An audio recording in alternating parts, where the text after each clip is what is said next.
اپنے ایک رسول کو مبعوث کیا تم میں سے تم میں سے تم میں سے. یہ اس کی مشیت ہے، یہ اس کی سنت ہے جس کو اس نے قائم کیا. اور پہلا خلیفہ قرار دیا گیا حضرت آدم علیہ السلام کو کہ جو ابو البشر قرار پائے.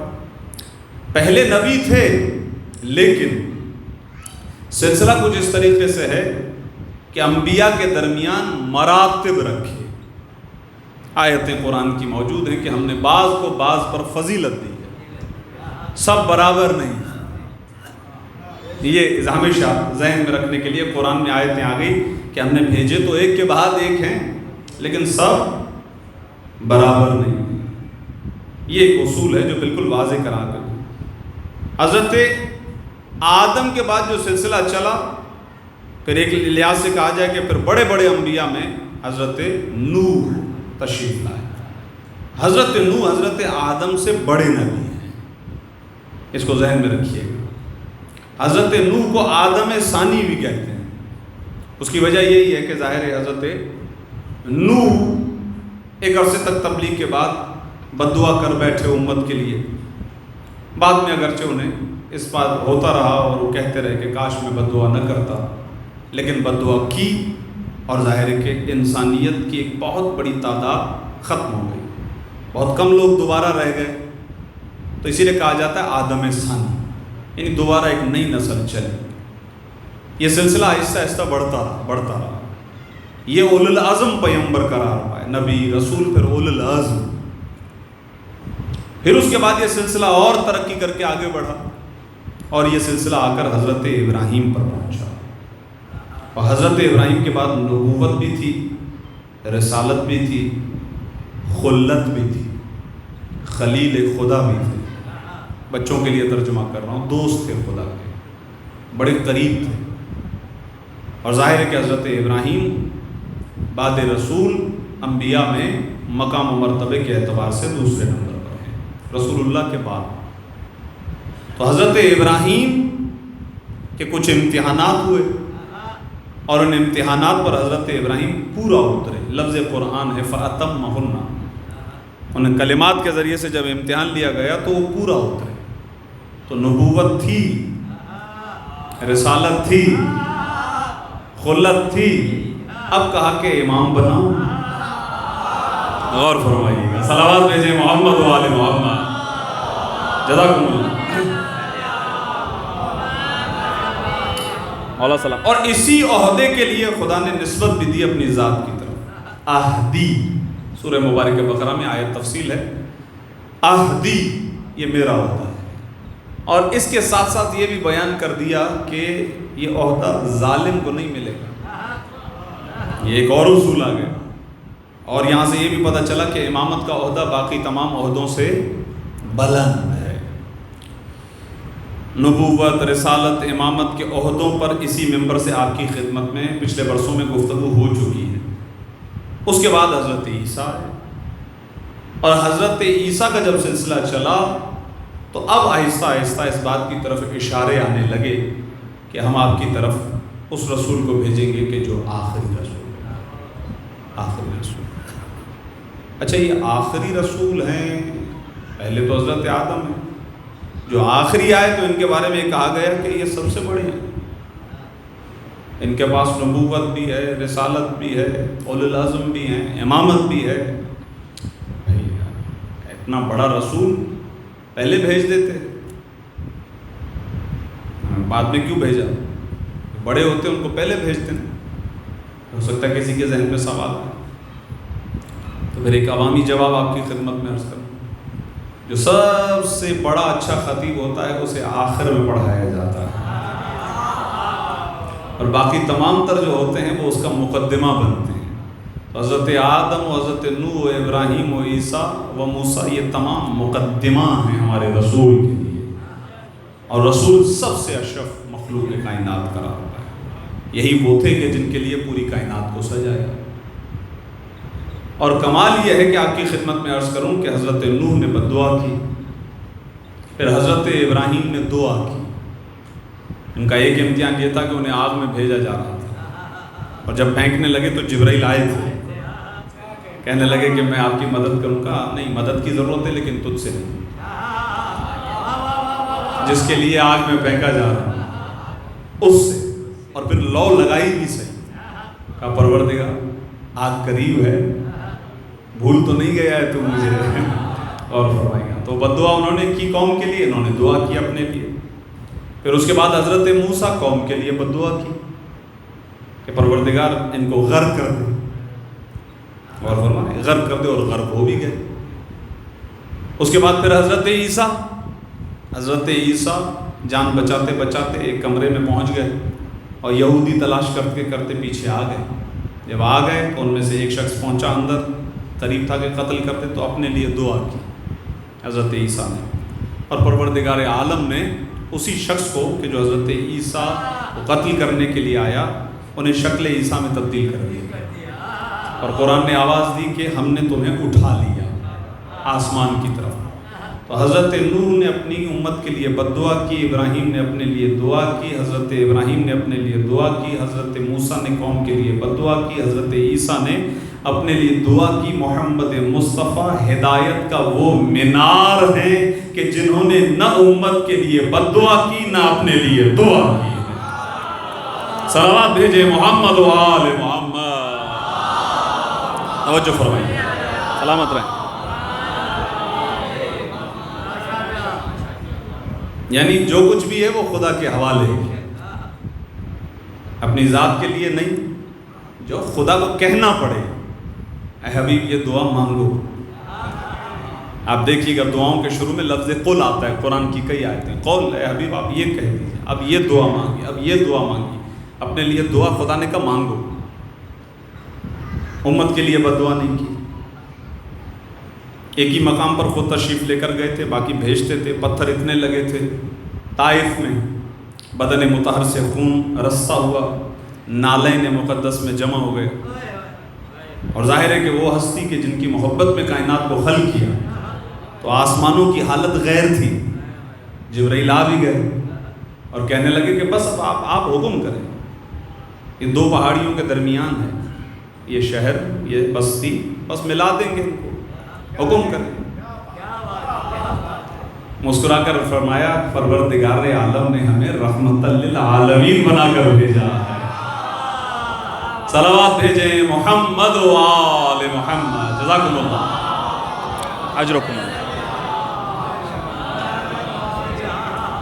تو ایک طرف سے یہ سلسلہ، دوسری طرف کا سلسلہ وہ بہت اہم ہے، اور وہ کچھ اس طریقے سے ہے کہ جب پروردگار عالم نے پیش کر دیا حضرت آدم کو، تو جن ملائکہ سے کہا تھا کہ میں خلق کرنے جا رہا ہوں، ان سے کہا کہ سجدہ کرو، سجدہ کرو۔ تو سب نے سجدہ کیا الا ابلیس۔ اس کو ذہن میں رکھیے گا، ابلیس نام ہے اس کا، شیطان وصف ہے، صفت ہے۔ اس نے کہا کہ میں نہیں کروں گا سجدہ۔ کیوں؟ قرآن میں 2-3 مقامات پر علتیں ہیں۔ پروردگار میں اس سے بہتر ہوں،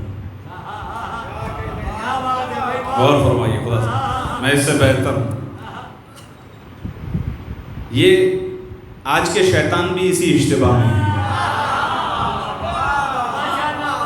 بہتر کا فیصلہ تم کرو گے یا وہ کرے گا جس نے حکم دیا؟ صلوات بھیجے محمد و آل محمد۔ جزاکم اللہ، سلام۔ میں اس سے بہتر ہوں۔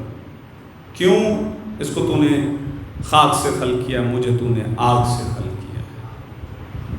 اسے یہ نہیں دیکھنا چاہیے تھا کہ خدا کیا کہہ رہا ہے، یہ نہیں دیکھنا چاہیے تھا، بس خدا کہہ رہا ہے تو کافی ہے۔ تو وہ خدا کو مانتا تھا، خدا کے بنائے ہوئے کو نہیں مان رہا تھا۔ ماشاءاللہ، سلامت رہیں۔ خدا کو مان رہا تھا، یعنی دوسرے لفظوں میں کہوں کہ لا الہ الا اللہ پڑھنے والا تھا،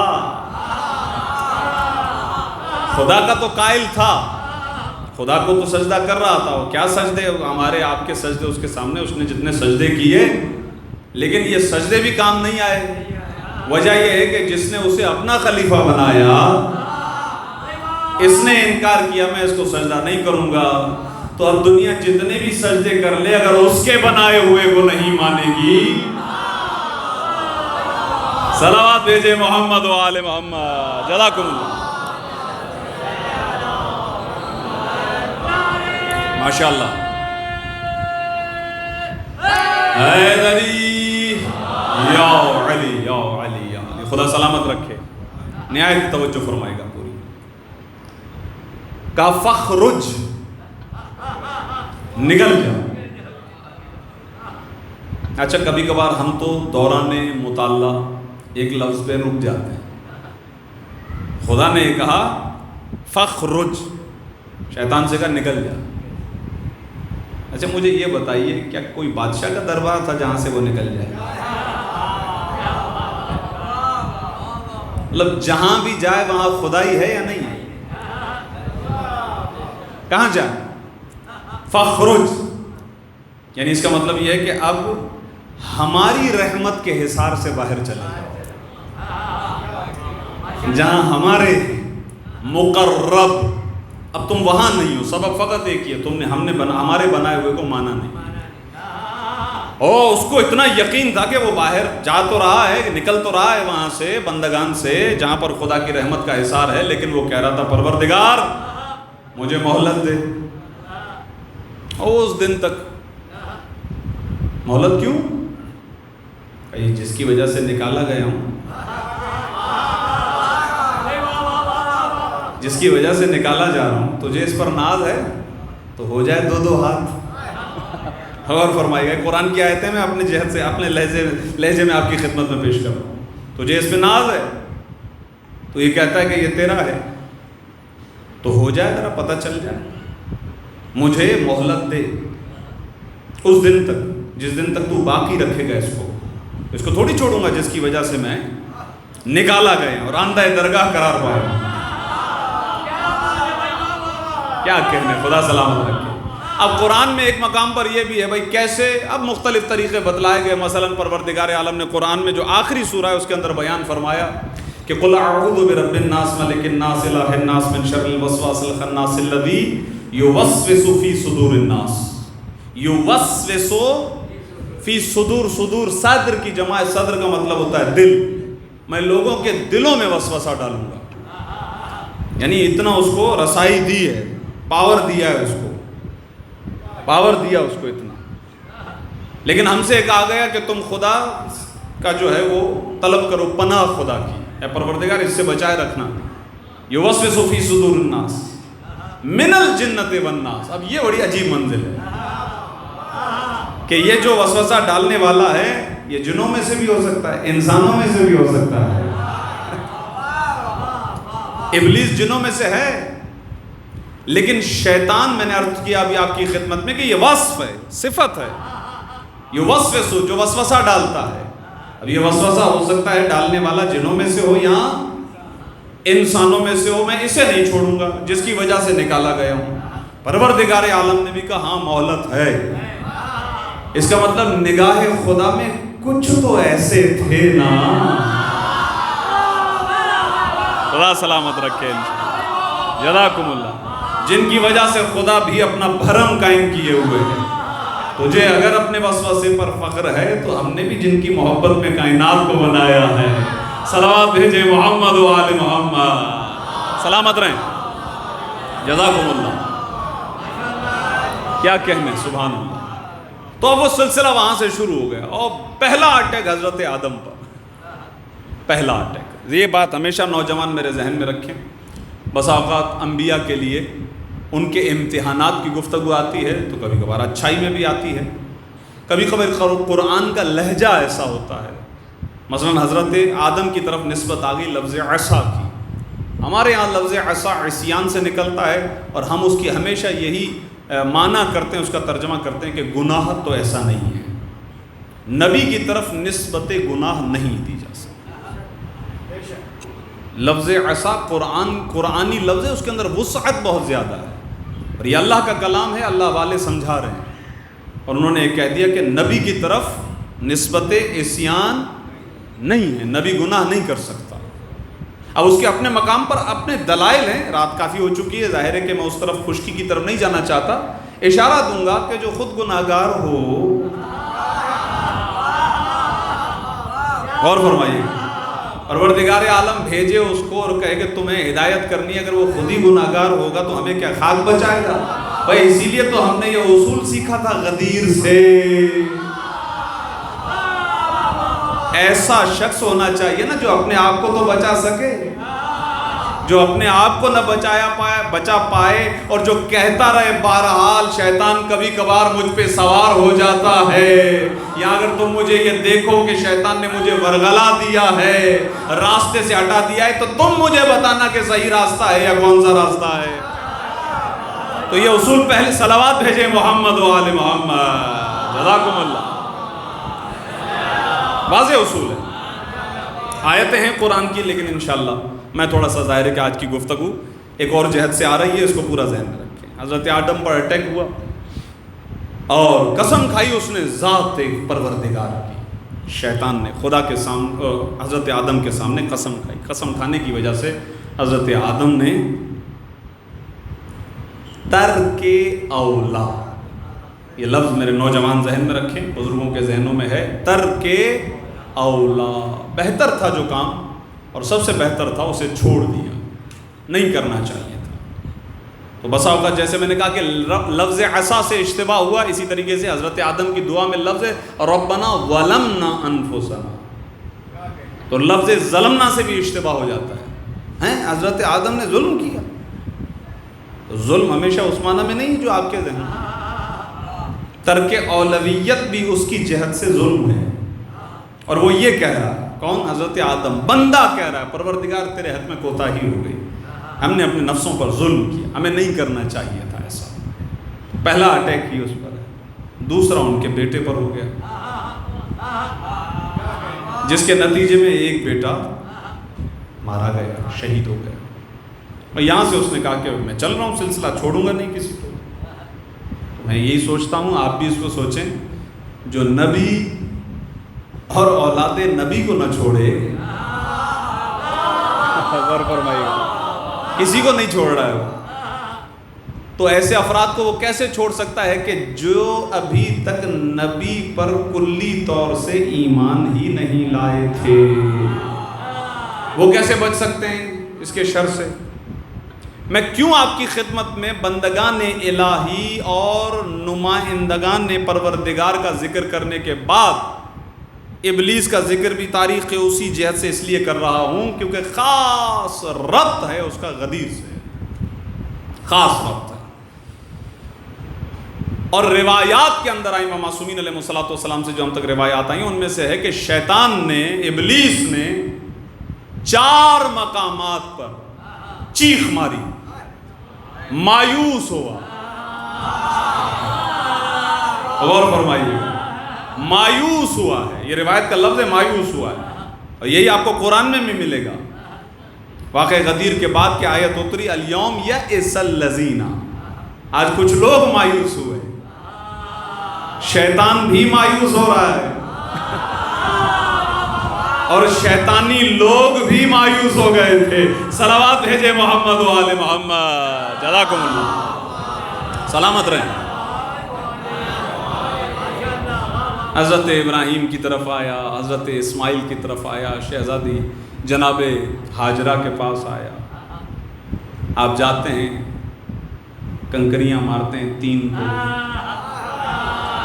3 کو کنکریاں مارتے ہیں ماشاءاللہ، اور پھر سلسلہ چلتا ہوا آیا ختمی مرتبہ، یہاں تک کہ کہا جاتا ہے کہ غدیر کی منازل میں، یعنی جب غدیر کی طرف آگے بڑھ رہے تھے رسول، تو اس وقت بھی شیطان رسول اللہ کے پاس آیا، ایک بوڑھے کی شکل میں، بوڑھا ضعیف العمر، بوڑھے کی شکل میں آ کر کہنے لگا کہ یہ جو اعلان آپ کرنے جا رہے ہیں نا، بہت کم رہ جائیں گے۔ کیا کہنے، سبحان اللہ، سلامت رہیں، بہت کم رہ جائیں گے جو اعلان آپ کرنے لگے۔ بھئی اب ہمیں اس سے کیا پرواہ، اکیلے کیوں نہ رہ جائیں، اب تو حق ہے بہرحال، رسول اللہ نے پہلے ہی کہہ دیا تھا، اے عمار، اے میسم، اگر تم دیکھو میرے بعد پوری دنیا ایک طرف ہو، علی دوسری طرف ہو، علی ایک سب ایک طرف ہے، علی ابن ابی طالب، تو تم علی کے ساتھ جانا، علی کے پیچھے جانا۔ اب اس کو ذہن میں رکھیے گا، نہایت توجہ، جہاں اس نے مہلت مانگی ہے نا، مہلت میں اس نے یہ کہا کہ میں صراط مستقیم پر بیٹھوں گا۔ آپ غور فرمائیے، صراط مستقیم پر، اور رسول اللہ کے بارے میں ہے یہ تمام جو انبیاء جن کا ذکر میں آپ کی خدمت میں اجمالاً عرض کر رہا تھا، ان سب کے بارے میں ہے کہ یہ ہمارے وہ بندے تھے کہ جو ہمارے راستے پر تھے۔ رسول اللہ کے لیے ابتدائی سورہ مبارک یاسین کی 4 آیات ہیں، یاسین والقرآن الحکیم انک لمن المرسلین علی صراط مستقیم، آپ صراط مستقیم پر ہیں۔ پروردگار عالم گواہی دے رہا ہے قرآن میں، یہ ہمارے بندے صراط مستقیم پر تھے، اے رسول آپ صراط مستقیم پر ہیں۔ اور اسی صراط، درود بھیجیں محمد و آل محمد۔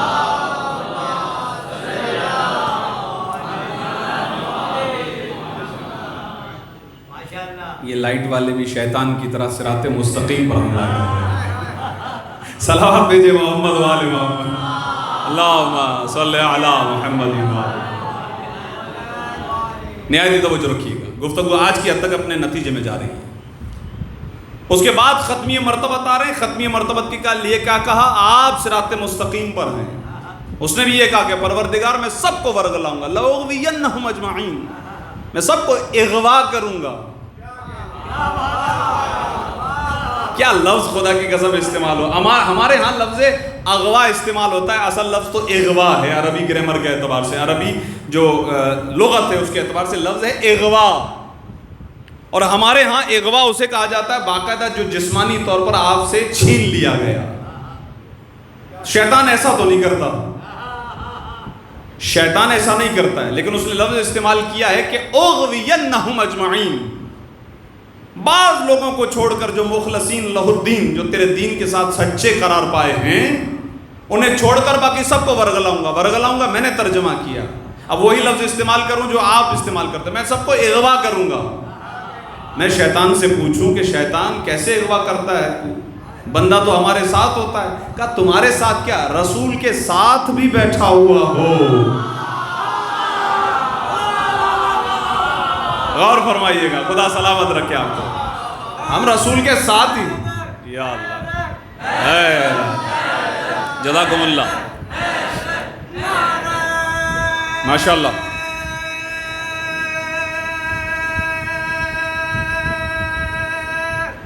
حیدری یا علی یا علی یا اللہم صلی علی، خدا سلامت رکھے۔ یہ لفظ اغوا سمجھ میں آیا؟ باقاعدہ جسمانی طور پر بندہ غائب، بھائی بندہ اغوا ہو گیا۔ شیطان نے بھی یہ لفظ کیا، میں اغوا کروں گا۔ شیطان اغوا اس طریقے سے نہیں کرتا جسمانی طور پر، بندہ کھڑا ہے، رسول نے اعلان کیا علی کو میں نے مولا بنایا، آ جاؤ بیعت کرو۔ شیطان آیا، ایک شخص کے برابر میں آ کے کھڑا ہو گیا، دیکھے جا رہا ہے اس کو شیطان۔ اچھا وہ مایوس نیچے کھڑا تھا، غور فرمائیے، وہ تو مایوس نیچے کھڑا تھا، پہلے ہی مایوسی چھائی ہوئی تھی۔ پھر اس نے اچانک سے جو دیکھا کہ ایک شخص مجھے گھورے جا رہا ہے، پھر ادھر دیکھا، پھر دیکھا، ارے یہ تو مسلسل مجھے دیکھ رہا ہے۔ تو کچھ دیر کے بعد دوڑا ہوا رسول کی خدمت میں، رسول اللہ کوئی شخص میں نے اس سے پہلے نہیں دیکھا، وہ مجھے گھورے جا رہا ہے۔ رسول اللہ نے فرمایا یہ شیطان تھا، میرے لفظوں میں وہ تمہیں اغوا کرنے آیا تھا۔ شیطان میرے پاس کیوں آیا؟ کہ وہ تمہیں اصل میں انڈیکیٹ کرنا چاہتا ہے، اشارہ دینا چاہ رہا تھا، ابھی جو بیعت کی ہے اسے توڑ مت دینا۔ غور فرمائیے گا، تو خاص لوگوں کے پاس آتا تھا، خاص لوگ سمجھ رہے ہیں آپ؟ پتہ نہیں، اب میں ظاہر ہے کہ کچھ چیزیں ایسی ہوتی ہیں جن کا خیال کرنا پڑتا ہے، یہ وہی خاص ہیں۔ کہ اگر گلی میں ٹکرا جائیں، غور فرمائیے گا، سلامت رہے، ایسے خاص. تو اغوا کر رہا ہے. اغوا کیسے کر رہا ہے؟ موجود ہے وہ شخص وہاں پر، بیعت بھی کی ہے، لیکن مایوس ہے. اب جب مایوس ہے تو یہ اغوا کرنے آیا ہے. جسمانی طور پر اغوا نہیں ہے، یہ عقیدے کے لحاظ سے اغوا ہے، کیونکہ صراط مستقیم پر یہ بیٹھ گئے. اور اب رسول اللہ اس دنیا سے جاتے وقت بار بار پوچھنے پر بتا رہے ہیں کہ میرے بعد صراط مستقیم علی ابن ابی طالب ہیں. امیر کائنات کی ذات گرامی صراط مستقیم ہے. اور میرے یہاں جتنے مومنین بیٹھے ہوئے بزرگوں کو سلامت رکھے کہ آپ ہر نماز میں صراط مستقیم کی ہدایت کرتے ہیں. خدا نے نماز میں سورہ مبارک فاتحہ کو واجب قرار دیا ہے. روایات ہیں لا صلاۃ الا بفاتحۃ الکتاب، کوئی نماز اس وقت تک نماز نہیں ہے جب تک اس کے اندر سورہ مبارک فاتحہ نہ ہو. فاتحہ بہت ضروری ہے، اور اس کی مرکزی جہت یہی ہے کہ پروردگار تو ہدایت کر دے، تو میری، تو مجھے صراط مستقیم پر رکھ، تو مجھے صراط مستقیم پر رکھ. اور پھر اس سے آگے بڑھ کے یہ کہہ بھی دیا ہے وہ نماز کے جس میں غیر کا تصور تک کرنا باطل کر دیتا ہے نماز کو، اسی نماز میں سورہ مبارک فاتحہ کو واجب بھی کیا. اور مرکزی جہت جس کی وجہ سے سورہ مبارک فاتحہ کیا ہے وہ یہ ہے کہ وہ صراط مستقیم کے جن پر انبیاء بھی ہیں، جن پر ائمہ بھی ہیں، اسی صراط مستقیم پر تو ہمیشہ رکھ ہمیں. اور یہ کون سا صراط مستقیم ہے؟ یہ وہی صراط مستقیم ہے جو ان لوگوں کا راستہ ہے کہ جن پر تو نے اپنی نعمتوں کو نازل کیا ہے. امیر کائنات ساری زندگی فرماتے رہے تھے کہ وہ ہم ہی ہیں کہ جن پر خدا نے اپنا انعام نازل کیا. سلامت رہے انشاءاللہ. جزاکم اللہ. یا علی یا علی یا علی یا علی، مدد حق ہے. خدا آپ کو سلامت رکھے. تو صراط مستقیم یعنی صراط علی ابن ابی طالب و اولادہ، امیر کائنات کا راستہ اور ان کی اولاد ائمہ معصومین کا راستہ. اگر آپ ابھی اس لمحے شب جمعہ ہے، حضرت حجت کا ذکر ضروری ہے. اپنے مولا و آقا حضرت حجت کے ساتھ اللہم صلی علی محمد اسی معنی میں جڑے ہیں جو معنی ہمیں دعائے عہد سکھاتی ہے. تھوڑا سا ٹائم نکالیے گا، لازماً دعائے عہد کی تلاوت کر لیجئے گا ترجمے کے ساتھ. عربی کی بات نہیں کرتا ہوں، انشاءاللہ عربی پہ آپ کو ثواب ملے گا. معرفت بڑھانے کے لیے ترجمہ کہ آپ کا امام زمانہ سے کیسا رشتہ ہونا چاہیے، اس کی نوعیت کیا ہو، کیسا مضبوط رشتہ ہونا چاہیے اپنے زمانے کے امام سے.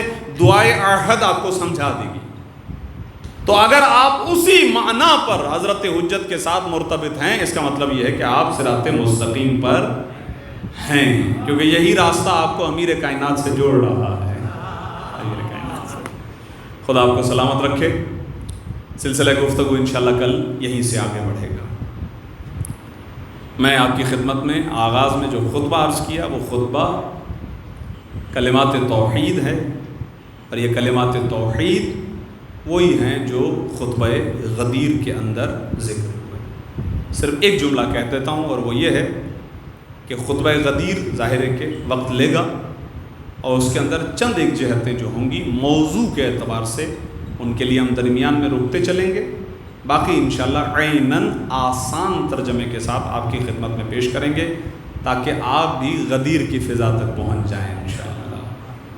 اور یہ ہمارے ان بچوں کے لیے اور نوجوانوں کے لیے جو ماشاءاللہ عزادار ہیں، ان کے لیے زیادہ اہم ہے. ہماری تو مودت میں اضافہ ہوگا، معرفت میں اضافہ ہوگا، لیکن ان کی ایک اور چیز میں اضافہ ہوگا، وہ ہے تربیت. اور امیر کائنات کی ولایت مضبوط قلعہ ہے. خدا چاہتا ہے اس کے اندر داخل ہو جاؤ، خدا چاہتا ہے. تو حکم پروردگار کی تعمیل میں انشاءاللہ خطبہ غدیر آپ کی خدمت میں کل سے انشاءاللہ پیش کیا جائے گا. بس ایک جملہ اس لیے اور کہہ دیتا ہوں تاکہ اور زیادہ آپ قریب ہو جائیں کہ خدا کا شکر ادا کریں آپ.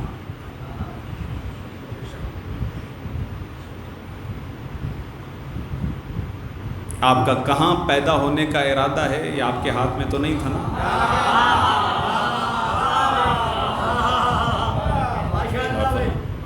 بھائی اگر آپ کو رائے ونڈ میں پیدا کر دیتا وہ اس کے ہاتھ میں ہے نا. بنوری ٹاؤن میں پیدا ہو جاتے آپ, کہیں پہ بھی وہ کر سکتا تھا. اتنا کرم ہے خدا کا. جہاں پیدا ہوئے آنکھ کھولی علم عباس سامنے, بنا بنایا پیکیج. میں ایام عزا میں اکثر میرے بزرگان بیٹھے ہیں, خدا آپ سب کو شاد و آباد رکھے, یہ گواہی دیتے ہیں کہ ہماری خواتین ایام عزا کے دنوں میں, مرد تو ہمارے تھک جاتے ہیں, دوسری مجلس مشکل ہو جاتی ہے, اور یہ ہمارا امتحان اس عشر خمسے میں زیادہ ہوتا ہے کیونکہ ایک مجلس سے آپ سن کر آئے ہوتے ہیں, ارے پھر دوسری مجلس بھی ہے. لیکن جو ہماری خواتین ہیں جن کو اللہ نے جو ان کو ہمت دی ہے, 4 5 5 6 مجلسوں میں جاتی ہیں, تو مجھے آپ کو ان ماؤں نے گود میں لے کر ان مجلسوں میں معراج کروائی ہے بچپن سے. اور فرما رہے آپ یہ ایسا ہی ہے, واہ خدا کی قسم یہ ہمت ہے.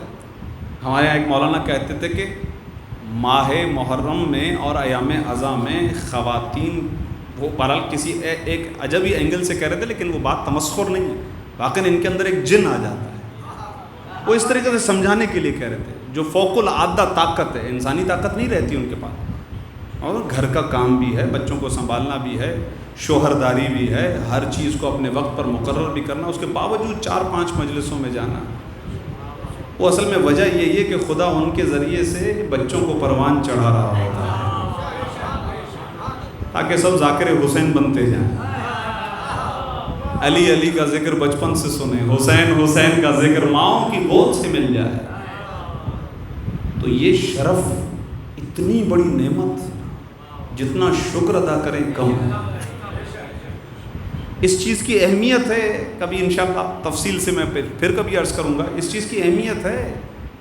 مولا امیر کائنات نے اپنے فضائل میں حدیث مفاخرت میں فرمایا تھا کہ میں نے طرفت عین, پلک جھپکنے کی مقدار تک بھی کفر نہیں کیا.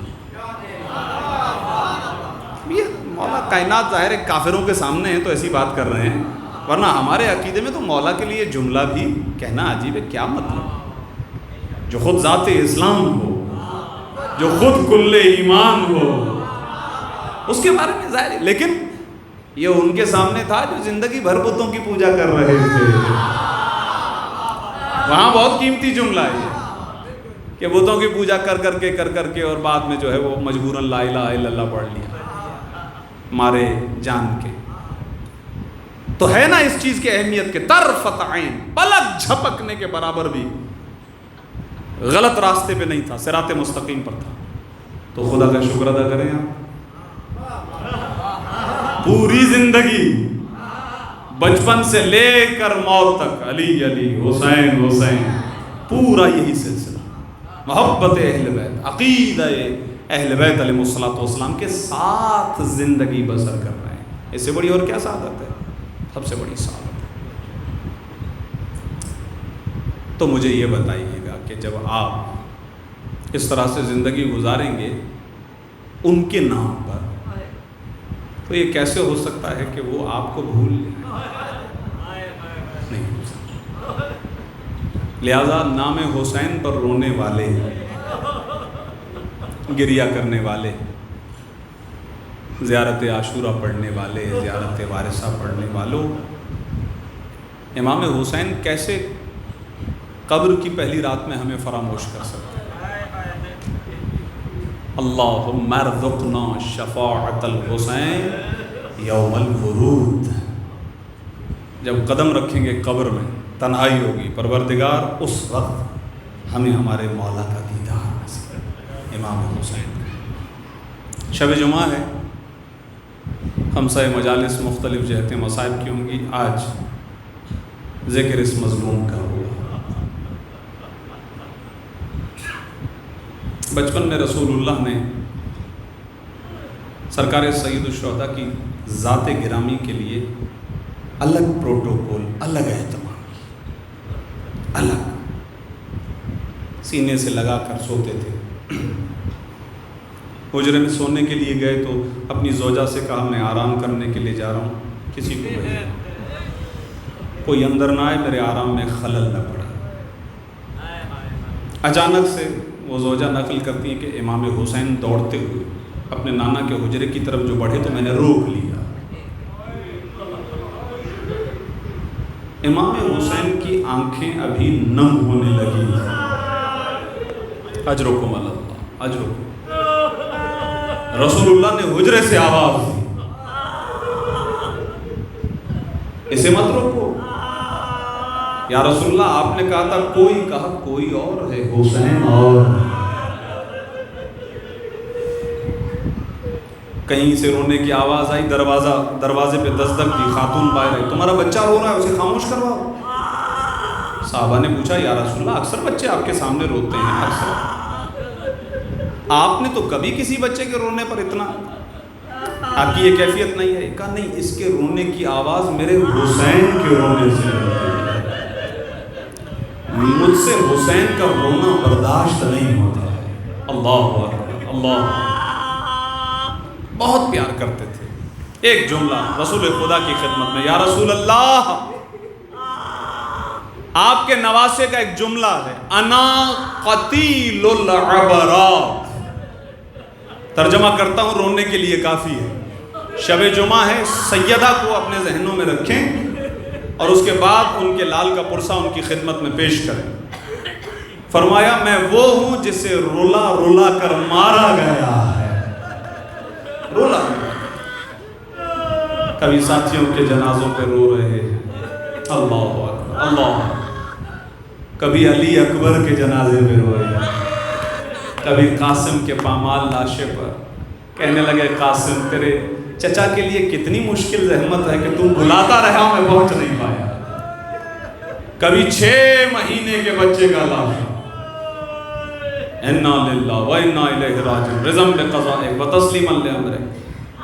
کبھی عباس کے سرہانے بیٹھ کر کہا تو نے میری کمر توڑ دی بھائی، اب تو کیا رہ گیا۔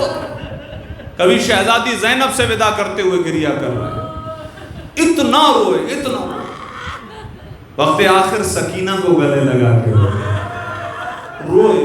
روتے رہے، یہاں تک کہ جب حملہ کرنے کے لیے آگے بڑھے تھے نا عزیزو، تو حملہ کرتے ہوئے روتے ہوئے حملہ کر کے وار کرتے تھے، تم نے میرے علی اکبر کو مار دیا، تم نے میرے عباس کو مار دیا، تم نے میرے قاسم کو مار دیا۔ حملہ کرتے جاتے تھے، حملہ کرتے جاتے تھے۔ اللہ اکبر، اللہ اکبر۔ آواز آئی، یا ایتھا النفس المطمئنۃ ارجعی الی ربک راضیۃ مرضیہ، اے حسین بس اب واپس آ جاؤ۔ پہلو سے ایک ماں کی بھی آواز آئی، بیٹا تیرا انتظار کر رہی ہوں۔ بس ایک مرتبہ نیام جیسے ہی تلوار میں جانی تھی، بھاگی ہوئی فوجیں پلٹ کر واپس آ گئی عزیزو۔ اب جس کے ہاتھ میں جو کچھ ہوتا تھا وہ آقا حسین کو مارتا جاتا تھا۔ مجھے اس مقام پر وہ جملہ یاد آیا کہ ایک مرتبہ رسول اللہ کی خدمت میں امام حسین آئے، کبھی پیشانی کا بوسہ، کبھی رخساروں کا بوسہ، کبھی ہونٹوں کا بوسہ، کبھی گلے کا بوسہ، کبھی سینے کا بوسہ، کبھی شکم کا بوسہ، کبھی زانوں کا بوسہ، کبھی پیروں کا، چومتے جاتے تھے پورے بدن کو۔ شہزادی نے پوچھ لیا بابا کیا ہے یہ، خیریت تو ہے؟ کہا بیٹی جہاں جہاں لگے گا، جہاں جہاں زخم آئے گا وہاں وہاں چوم رہا، کہیں تلوار، کہیں تبر، کہیں نیزہ، کہیں تیر، کہیں پتھر۔ اللہ اکبر۔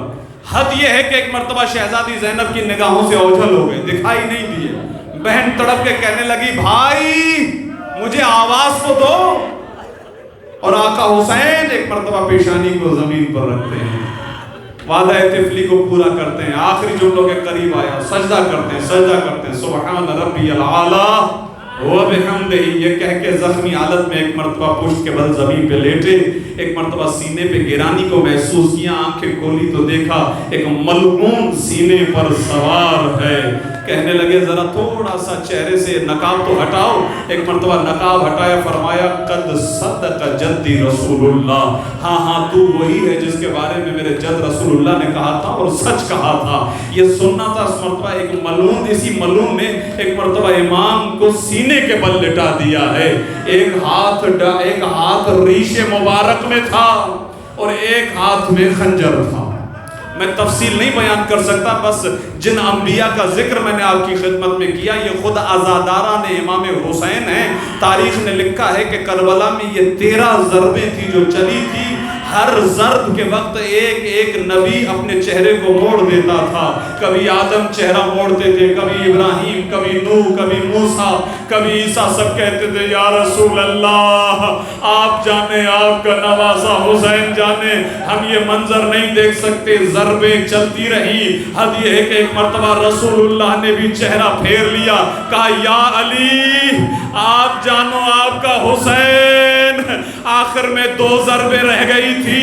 ایک ضرب چلی تو مولا کائنات نے چہرہ موڑ لیا, کہا فاطمہ اجرکم اللہ, آخری منزل ہے, فاطمہ تو جانے تیرا بیٹا حسین. اور جب اب آخری ضربت چلنے لگی, کٹے ہوئے گلے سے آواز آئی, اے اماں.